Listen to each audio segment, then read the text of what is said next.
Hello everyone, welcome to success with Rai academy.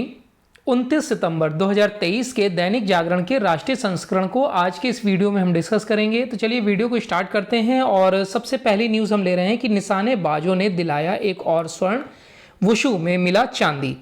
देखिए, स्वर्ण पदक हमें मिला है 10 मीटर एयर राइफल प्रतिस्पर्धा में और इसमें शिव नारवाल, अर्जुन सिंह चीमा और सरबजीत सिंह की तिकड़ी ने बेहद करीबी मुकाबले में चीन को हराते हुए शीर्ष स्थान हासिल किया है। भारतीय टीम ने कुल 1734 का स्कोर बनाया, जो चीन से सिर्फ 1 अंक अधिक रहा। वहीं व्यक्तिगत स्पर्धा के फाइनल में पहुंचने वाले सरबजोत व अर्जुन पदक जीतने में विफल रहे। भारतीय निशानेबाज हांगझू में, यानी कि चीन के जो हांगझू में चल रहा है, अभी तक उसमें 4 स्वर्ण, 4 रजत और 5 कांस्य पदक जीत चुके हैं। टोटल 25 पदक जीते जा चुके हैं इसमें, और इसमें अभी और भी पदक जीतने की संभावना बनी हुई है। नेक्स्ट न्यूज़ है कि मणिपुर में भीड़ को भड़का रहे हैं उग्रवादी। देखिए, मणिपुर में जो 2 छात्रों के शवों का वीडियो इंटरनेट मीडिया पर प्रसारित होने के बाद हिंसा का नया दौर शुरू हो गया है। इम्फाल घाटी में उग्रवादियों को खुलेआम घूमते और भीड़ को हिंसा के लिए उकसाते देखा गया है।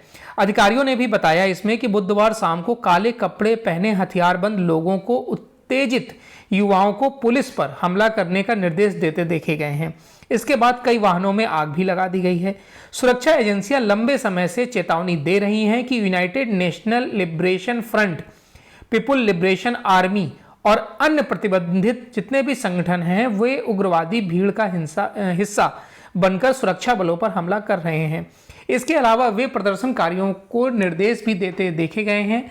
इस बीच केंद्र सरकार ने आतंकवाद संबंधी मामलों से निपटने में विशेषज्ञता रखने वाले श्रीनगर के वरिष्ठ पुलिस अधीक्षक राकेश बलवाल को समय से पूर्व उनके मूल मणिपुर कैडेट में भेज दिया है। नेक्स्ट न्यूज़ है जो बहुत ही इंपॉर्टेंट है कि देश में हरित क्रांति के जनक MS स्वामीनाथन नहीं रहे। देखिए, देश में जो हरित क्रांति आई थी उसके जनक और भूख के खिलाफ आजीवन लड़ाई लड़ने वाले डॉक्टर MS स्वामीनाथन का गुरुवार को निधन हो गया। 98 वर्ष के थे और अस्वस्थ चल रहे थे। 7 अगस्त 1925 को तमिलनाडु में जन्मे स्वामीनाथन ने देश को कृषि उपज के मामले में आत्मनिर्भर बनाने में अहम भूमिका निभाई थी। कृषि विज्ञान में कैम्ब्रिज यूनिवर्सिटी से PhD स्वामीनाथन ने धान व गेहूं की ज़्यादा पैदावार वाली किस्मों को विकसित किया। वह खाद्य पोषण सुरक्षा के प्रबल समर्थक थे और यह उनकी ही देन थी कि भारत 1960 के अकाल के दौरान उससे पार पाने में कामयाब रहा था। उन्हें 1967 यानी कि 1967 में पद्मश्री, 1972 में पद्म भूषण और 1989 में उन्हें दूसरे सबसे प्रतिष्ठित पुरस्कार पद्म विभूषण से सम्मानित किया गया। यही नहीं, 1987 यानी कि 1987 में उन्हें पहले विश्व खाद्य पुरस्कार से भी सम्मानित किया गया था। उन्हें 81 डॉक्टरेट उपाधियां हासिल हैं। नेक्स्ट न्यूज़ पर आते हैं। हिंद महासागर में नौसेना की नज़र से नहीं बचेगा कोई युद्धपोत। देखिए, हिंद महासागर के भारतीय सीमा क्षेत्र से किसी दूसरे देश के युद्धपोत या पनडुब्बी का बिना निगरानी के गुजर पाना अब संभव नहीं है। हिंद महासागर में चीनी नौसेना की जो बढ़ती गतिविधियां थी उसको देखते हुए भारत ने भी अपनी तैयारियां मजबूत कर ली हैं और इसके लिए भारतीय नौसेना का P-8I एंटी सबमरीन और सर्विलांस विमान तैनात कर दिए गए हैं। नकाला एयर स्टेशन INS राजली पर P-8I विमान के संचालन की निगरानी के दौरान भारतीय नौसेना के एक वरिष्ठ अधिकारी कैप्टन अजयेंद्र कांत सिंह ने बताया कि भारतीय नौसेना के P-8I विमानों की नज़र से बचकर किसी देश का युद्धपोत या पनडुब्बी हिंद महासागर से नहीं गुजर सकता है। INS 312 स्क्वाड्रन के कमांडिंग ऑफिसर ने बताया कि हिंद महासागर और बंगाल की खाड़ी की निगरानी के लिए हर समय कम से कम एक P-8I विमान मौजूद रहता है। INS 312 स्क्वाड्रन को अल्बाट्रॉस के नाम से भी जाना जाता है। P-8I को भारतीय नौसेना के लिए निर्णायक विमान के रूप में जाना जाता है क्योंकि इसने लद्दाख सेक्टर में ऊंचाइयों वाले क्षेत्रों में भारतीय हित के कई क्षेत्रों में निगरानी करने में महत्वपूर्ण भूमिका निभाई है। नेक्स्ट न्यूज़ पर आते हैं कि प्रदूषण से जंग में अन्य समस्याओं के साथ शिकायतों का भी लगा है अंबार। सर्दी के दौरान प्रदूषण से जंग में रविवार से एनसीआर एक बार फिर ग्रेडेड रिस्पांस एक्शन प्लान यानी कि ग्रेप की जद में आ जाएगा। लेकिन पीछे मुड़कर देखें तो अभी तक गत 2 वर्षों के दौरान आई शिकायतों का भी समाधान नहीं हो पाया है। दिल्ली में विभिन्न विभागों से संबद्ध 35% शिकायतें लंबित पड़ी हैं। एनसीआर के जो हालात हैं वो और भी ज़्यादा खराब हैं। हरियाणा में 48 जबकि राजस्थान में 60% तक शिकायतें समाधान का इंतजार कर रही हैं। दिल्ली प्रदूषण नियंत्रण समिति व केंद्रीय प्रदूषण नियंत्रण बोर्ड अपने ऐप को नए सिरे से तैयार कर रहा है तो निरीक्षण टीमों का गठन भी हो रहा है। लेकिन दूसरी तरफ सीपीसीबी से मिली जानकारी के अनुसार 2 सालों में विभिन्न विभागों की 35% शिकायतों का हल ही नहीं हो पाया है। अब ग्रेप लागू होने के बाद लोग और अधिक शिकायतें करेंगे। ऐसे में विभागों को अलर्ट किया गया है। सीपीसीबी ने विभागों से कहा है कि वायु प्रदूषण से जुड़ी शिकायतों का हल जल्दी करें। जानकारी के मुताबिक यह शिकायतें सीपीसीबी की टीमों के साथ आम लोगों ने की है। प्रदूषण से जुड़ी शिकायतों को लेकर सीपीसीबी की टीमें अब राष्ट्रीय राजधानी क्षेत्र का दौरा करेंगी। नेक्स्ट न्यूज़ है, एक अच्छा इनिशिएटिव लिया गया है दिल्ली गवर्नमेंट द्वारा कि सरकारी स्कूलों के विद्यार्थी शिक्षक ऐप से विभाग को सीधे भेज सकेंगे सुझाव और शिकायतें।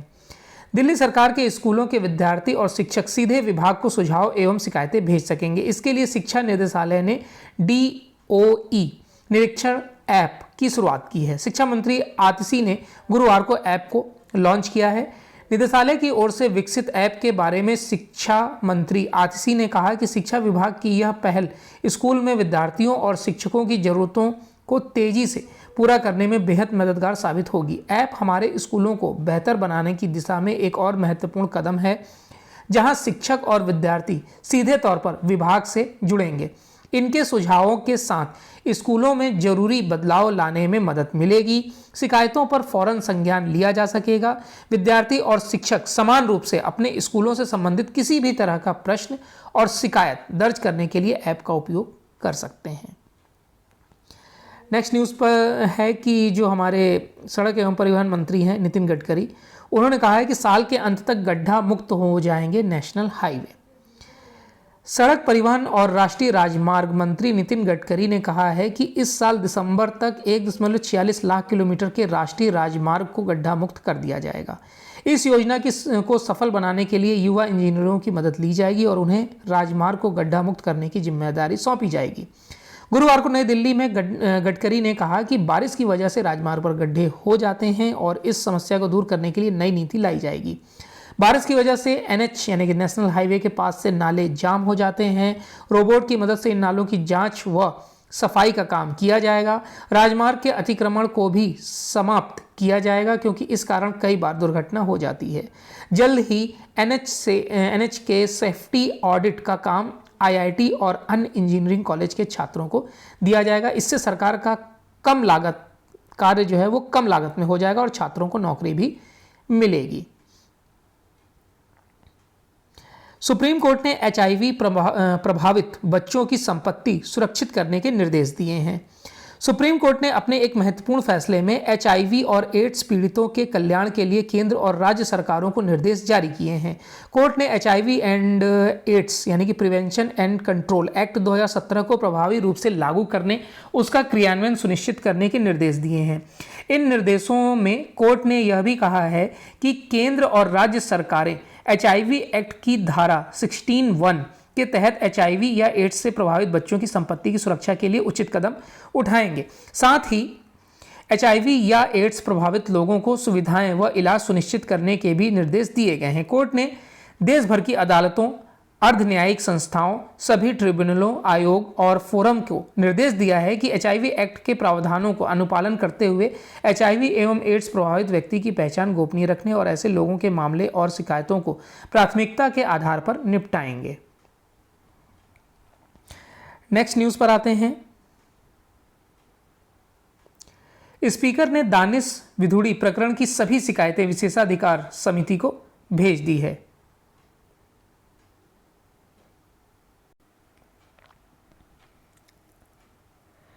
लोकसभा स्पीकर ओम बिरला ने बसपा सदस्य दानिश अली के विरुद्ध भाजपा सदस्य रमेश बिधूड़ी द्वारा अपमानजनित शब्दों के इस्तेमाल से संबंधित कई सांसदों की शिकायतों को विशेषाधिकार समिति के पास भेज दिया है।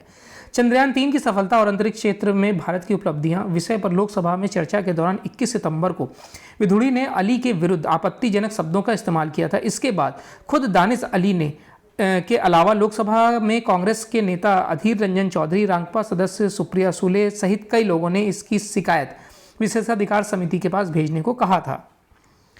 नेक्स्ट न्यूज़ पर आते हैं कि स्वदेशी कंपनियों से 400 होवित्जर तोपें खरीदने के लिए सेना ने भेजा प्रस्ताव।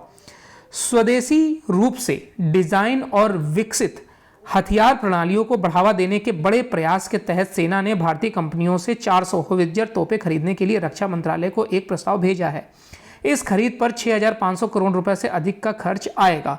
भारतीय सेना की तोपखाना रेजिमेंट 155 मिलीमीटर और 52 कैलिबर की खींचकर ले जाने वाली तोपों का उत्पादन करने के लिए भारतीय उद्योग की विशेषज्ञता का उपयोग करने की इच्छुक है। वरिष्ठ सैन्य अधिकारियों ने बताया कि सरकार जल्द ही एक उच्च स्तरीय बैठक में TGS यानी कि जो खींचकर ले जाने वाली तोपें होती हैं पर निर्णय ले सकती है। भारतीय सेना ने पहले ही 307 खींच कर ले जाने वाली तोपों वाली अत्याधुनिक तोपों को खरीदने के साथ साथ चीन और पाकिस्तान से लगी सीमाओं पर अपनी आवश्यकताओं के लिए माउंटेन गन सिस्टम के लिए एक टेंडर जारी कर दिया है।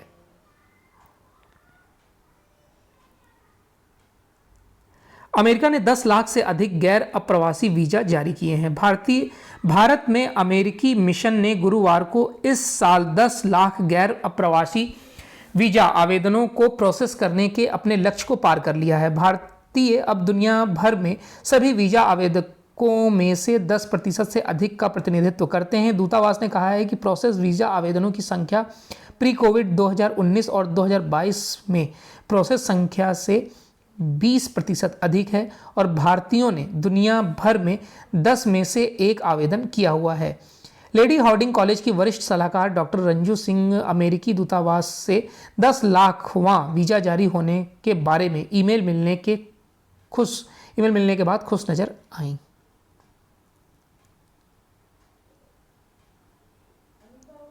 सभी को NEP से जोड़ने मैदान में उतरेंगे सारथी। नई राष्ट्रीय शिक्षा नीति के अमल को लेकर देश भर के उच्च शिक्षण संस्थान तेजी से आगे बढ़ रहे हैं। छात्रों के मन में भी कोई हिचक ना रहे, इसके लिए विश्वविद्यालय अनुदान आयोग ने शुरुआती चरण में ही उच्च शिक्षण संस्थानों में पढ़ने वाले 700 से ज़्यादा प्रभावशाली छात्रों को इसके लिए चयनित किया है। इन्हें NEP सारथी नाम दिया गया है।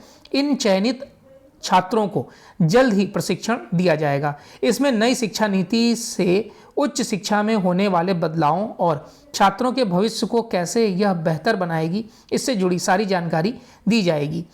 इस दौरान इन छात्रों को NEP सारथी का एक बिल्ला भी दिया जाएगा। इसके बाद वह अपने संस्थानों के साथ ही आसपास के संस्थानों में छात्रों के बीच जाकर NEP की खासियतों से जुड़े कार्य और उनसे परिचय कराएंगे।